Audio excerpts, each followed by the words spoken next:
Lynda. Hey, Eddie, how you doing? I'm well. Thank you so much for giving us a call today. Oh, you're welcome. What's going on, young lady?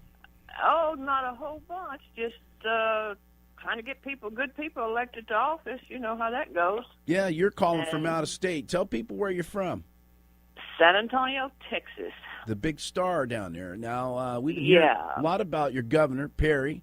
He's really brought in a lot of economic opportunities, bringing in corporations from around the country. Is that things, sometimes the things that we hear on the news maybe often isn't the reality that is going on with this in the state. So if you talk to somebody in the state, they give you the real thoughts. What's going on in Texas? Well, I just know that he's brought a lot of different people in. We're also in a major oil boom right now. So as Texas goes, oil comes and goes. But I think I've lived through a few of the booms. But he's bringing people in, yes. And I have questions about that because when you bring in people from California people are bringing their liberalism. So consequently, you start having a lot of liberals trying to run things. Yeah, I live in a city where the mayor is his last name's Castro, and he's so liberal. It's San Antonio is a very liberal city, from what I can see. The paper, I refuse to even take our local paper because it's so left. So it's always like that in the big urban cities. That's where liberals tend to congregate, and then when you get out to the more rural areas, then the more conservative people dominate the. Well, and that's what I'm saying. There's sectors of San Antonio which are very conservative. I happen to live in one of them, but when you say you live in San Antonio, you live in with millions of people, so it can't. But as a rule, a lot of San Antonio is very liberal. And but no, our governor has done a good job. He's bringing in people. He's bringing in jobs.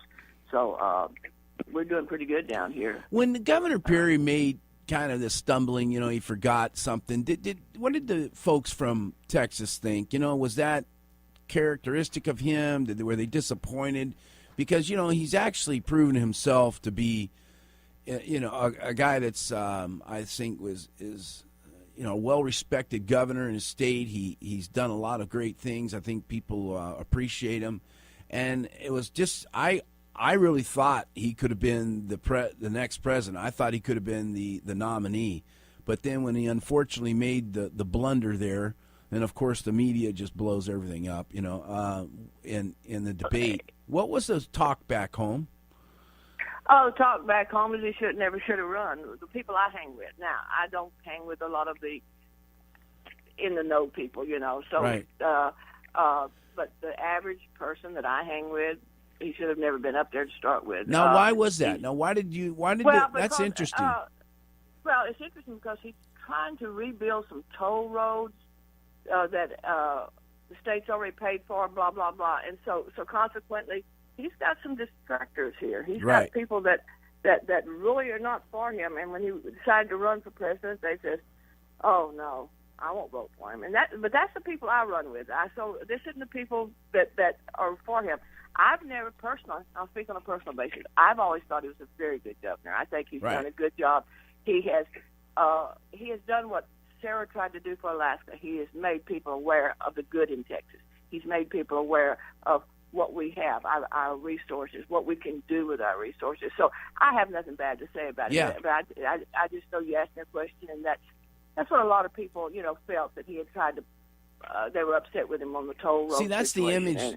That's the image I get, is that when I think of Governor Perry, I think of a good governor. I think of somebody who seems like he says the things that I believe, and at least, I don't know if it's who he really is, but at least I know he says things that I agree with. Eddie, I think he is who he says he is. I think he's a good man, and I voted for him, so I think he's a good man. And Sarah backed him. And Sarah, I was in the audience the last time he ran when Sarah came down to Texas and endorsed him. Right. And I always go back to this. I don't think Sarah would endorse anybody that wasn't a good person. I just don't see her doing that, but because I know she vets everybody very heavily. But I liked him. Yeah. See, I was out of state for a while. And I've been back 3 years now, and when I came back, the big talk was the toll roads and that type of thing. And, what is with the he's toll been good. roads? What is that? I don't know all of it. It was some. There were going to be some roads that were already built, and he was going to turn them into toll roads. Oh, and, I see. And it was. Yeah. I have to be honest with you. I don't know the whole story. I just, how you pick up bits and Sure. pieces of what people don't like. Right. That's what I did. And so, but to go back to everything, I think he's done a good job for the state. I think he's been here a while, and that's what people are starting to see. Hey, I'm going to take a break. I'm going to take a break, Lynda. Can you hold the phone? Oh yeah, because I want to talk about Sarah Palin. Yeah, let's hold the phone. We'll come back and get your thoughts and comments on Sarah Palin, and we will return in just a couple here on the Eddie Burke Show, Hot Talk, KOAN Radio. All lies and jest, still a man hears what he wants to hear and disregards the rest.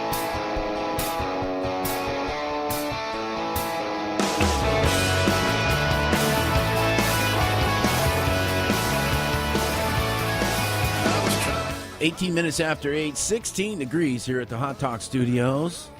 I bet you the weather's not 16 degrees in San Antonio, Texas. No, it's about 65, I think. About 65. Like that. Hey, we've been in the 70s, already been in the high 80s. So, yeah. Something I want to say about Governor Perry, he is leaving the state with a great surplus. And so he has done a really good job. So Yeah. I just want to make sure people understand that. So there What do you go. his popularity rating? If you was take a guess at it, what do you think? Is he 50 something? I think he'd be in the high 50s. Yeah. I've not seen any polls on him of late, but I think he'd be in the high 50s. He's done a good job for the state of Texas. When you can walk out of office and you've got a surplus, Yeah. I'm not sure of the amount, but they were talking about it the other day. When Heck, you can walk out of anything the is state- good. Yeah, when you walk out of the state and you've left a good surplus, you've done a good job. And your people have done a good job. So I think his getting jobs into Texas has been great. I think there's some drawbacks to it, but that's my personal Right. at things. So but I think he's done a good job. Now let's move to Sarah Palin here. You've been following her for quite a while. Even though you've been in the state of Texas, I know that she's had rallies around the country, and you've been part of that and all. There in Texas, and so what's your thought about Sarah? Well, I have followed Sarah now. It's going on 6 years, and I will follow her till she tells me to sit down and shut up. But I just think she's a leader. She's a born leader. And I just got through reading, and everybody needs to read it, the book Sarah Palin Takes on Big Oil. Right. I'd never read it before. You read that, and you see this is a very intelligent, articulate person. She's a leader. She lets her people do their job, and she becomes part of the team. And I every time I see her or read something about her, I think I can't respect and admire this lady anymore, and then I do. Not to make an icon out of her, not to make her on a pedestal. I just think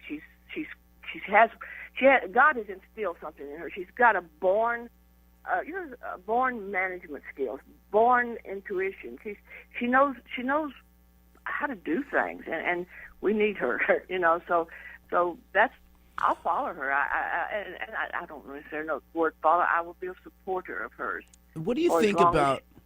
People up in Alaska, you know how it is. People in Texas, they have different feelings about Governor Perry, and because right. It's like somebody in your own family, right? You know more about them than people out. You know what I mean? Or maybe you think you do.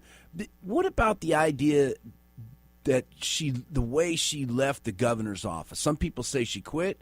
Some people say she was run out. I think there's probably truth in both sides of the story, that because she was getting hit with so many ethics complaints and all, and she couldn't turn around. But some people say that there's no way she could be elected to anything, because people would say, hey, she quit Alaska.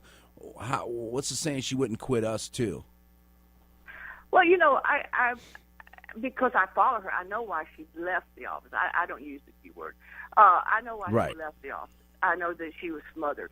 I remember Todd was on someone's radio station, this program, and he said he watched his wife go to work with handcuffs on, and that's what we all felt that supported her. She couldn't govern anymore, and that's not what I talked about. Sarah Palin, that's not Sarah Palin. Her servant's heart was for the state of Alaska.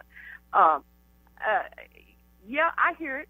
I hear it from my family. I hear it, and I hear it from friends. And I think it's something that if she does decide to run, she's going to have to really battle down, and we all try to battle it for her, but I think at some point she might have to battle it even heavier, Right. We just need to hear more about her record, more about the good she's done, Right, and right. you've all, so I think if she does decide to run, yeah, it's going to be out there. That would be one of the things they're going to pull back up. But I think the lady can battle it down. I think she knows how. And I'll agree with what Todd Palin said the other night on Inside Edition. He said that, they asked him, about her being president or running. He said she could win hands down if the media were fair, if they represented her record, if they did if they treated her the same as they treat other people. I don't think they ever would, though. Do you? I just don't. I don't see. There's. I don't know. I fight these battles for her every day. I mean, I sometimes I go down in the I call it the store, the comment sections, and fight and get called their names. But I don't know. See, I go back to something, and I'm not going to be over religious because I'm just a Christian. I go back to something the Bible said. God says, "I know the plans I have made for you," and what is His plan for Sarah Palin? We don't know that. And if He decides He wants her, and we're all here, it'll be. She'll find a way to overstep this mountain of the cube, the leaving of the office, of all this misinformation out here of her. Why do you that makes sense to you? Yeah, absolutely. Why do you think she's polarizing the way, you know what I'm saying? I mean, why do you think that is? I mean, because you know what I'm saying is Alaskans have their opinions. And the reason I'm asking you is because I find it interesting what other people around the country think and what their perceptions are. And that's why I'm kind of drilling down with you a little bit, is to get your opinions on things. Well, I don't know, polarizing. She's just a figure that she touches people. She touches people's hearts. She touches people's minds. Right. And if you can put her in a room with people, I've watched it. She walked into a room, to a party, where it was given a CNBC, I think, a few years ago. Walked into, and she had one of the people handing cold drinks. What do you want to drink? And so she has a way. She'll take her enemy on. In other words, she walks up to you, and that's the Sarah Palin that's supposedly polarizing. If she can take you face to face, you back off and say, "Wow, what a lady, what a leader." And so I see her as she's book signing. I see her, when she's giving a speech. The audience, give a break. The audience, as a rule, is Sarah Palin audience. Sure. But there are people out there that are half and half or aren't quite. And when they walk out, they're going, "Wow, I didn't understand that. Wow, I didn't know she did that." That's the word you get from people. Wow. So if she's given a chance of any fairness within the media, the lady will take it hands down, as Todd Palin said. She has to have some fairness out here, and all of us are working toward getting her that fairness. We try to see to that she gets it, but polarizing, if that's the word that people want to use, I think when she stands up and speaks, everybody listens, and whether it be Democrat, Independent, or Republican, they listen. I kind of like polarizing. I kind of like somebody that I know where they stand. I like somebody. Well, I know, Yeah, I kind of like. I take it as a badge of honor, really. Okay. Well, we hear it sometimes out in the comment section that it's not a badge of honor the way they use it. So, but I'm just saying, polarizing. Yes, if you want to say that we know where she stands, how she stands, and who she stands with, then very polarizing. I think people must think that she's a. Go ahead. people say, well, Lynda, you just jumped in and took what it is. I said, no. I didn't take what people said. What I did is I took time to do my own research, dug back as far as I could, and do you know her core has not changed since 1992, I think was how far ago. She has the same core values: God, family, and country. Her core. I could listen to a speech that she gave when she was mayor or governor, and when I listen to her speech today, I can compare the two speeches. They say the same thing. They're different words, but they say the core is there. The core values is there. Sarah Palin's core has never changed. What do you think? What are the chances? Do you think she'll run for higher office? Do you think she'll run for the state senate here in Alaska, or do you think she'll run for the presidency? What's your? I don't see her running for state senator, but I just don't. I don't know that she's going to run for president. But again, you have to go back to what Todd said. She wins hands down if they're fair, if they can be fair. But I don't know. I think she's very happy right now. She's got a presence. Everybody begs for her endorsement. Once you're endorsed by Sarah Palin, you got a better chance of winning the seat. See, I think she does. I think she's. I think I agree with you. I think she's happy playing the role that she can. She's a kingmaker. She can go around the country and help people get elected. I think she enjoys that role. I think she enjoys taking on issues as they come up and pointing out whether or not she thinks they're good or bad issues, and making her voice heard. And again, I think she likes getting involved and endorsing candidates and working with them to get them elected. I really think that's where her role is. I think that's where her niche is. Well, and that may be her role. That may be what she ends up being from now on. But she speaks out, and you just know when she. She's the only person I know that can write a Facebook post and it goes into the media. Everybody picks it up. That's why I've always wondered what makes, what differentiates her from others that she can have. When I used the word polarizing earlier, I'm thinking about, what makes her so attractive around, what makes people pay attention to her so much. And that's what. Well, we just really care, and she makes you care. And I have a bucket list going, and my bucket list is one of these days I get to have 15 or 20 minutes with her without 1,000 people behind me tapping me on the shoulder. Could you move on? I would love to talk to her. Well, maybe we'll get her here on the show or something, and we'll have you on and all that. Real quick, I'm on a hard break. I got to go. I'm sorry. I'll talk to you next time, Lynda. We appreciate you. Love you. Take care in the great state of Texas. We'll be right back.